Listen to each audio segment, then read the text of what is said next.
IME app खोल्ने, त्यसपछि तपाईँले इलेक्ट्रिसिटी एन्ड वाटर अप्सनमा जाने, इलेक्ट्रिसिटी बिल चुज गर्ने, तपाईँको यहाँनिर अब ब्रान्च चुज गर्ने, एससी नम्बर तपाईँको बिलमा देखाएको हुन्छ त्यो तपाईँ टाइप गर्ने एससी नम्बर। त्यसपछि कन्ज्युमर आइडी त्यो पनि बिलमै देखाउँछ, टाइप गरेपछि नि गो क्लिक गर्ने। यहाँनिर देख्न सक्नुहुन्छ तपाईँले नाम, counter, SC number, consumer ID, amount बत्ती बिल कति छ भनेर देख्न सक्नुहुन्छ। कति दिन भयो भनेर पनि देख्न सक्नुहुन्छ यहाँ। त्यसपछि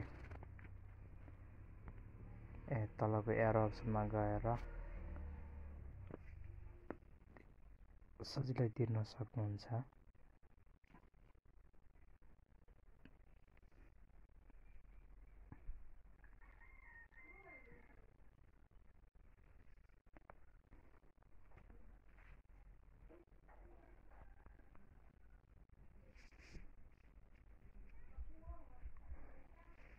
बत्तीको बिल तिरिसकेको छ, त्यसलाई तपाईँ माथि मेसेज पनि आएको देख्न सक्नुहुन्छ। यसरी तपाईँले आइएमई पेबाट आफ्नो घरको बिजुलीको बिल सजिलै तिर्न सक्नुहुन्छ। धन्यवाद।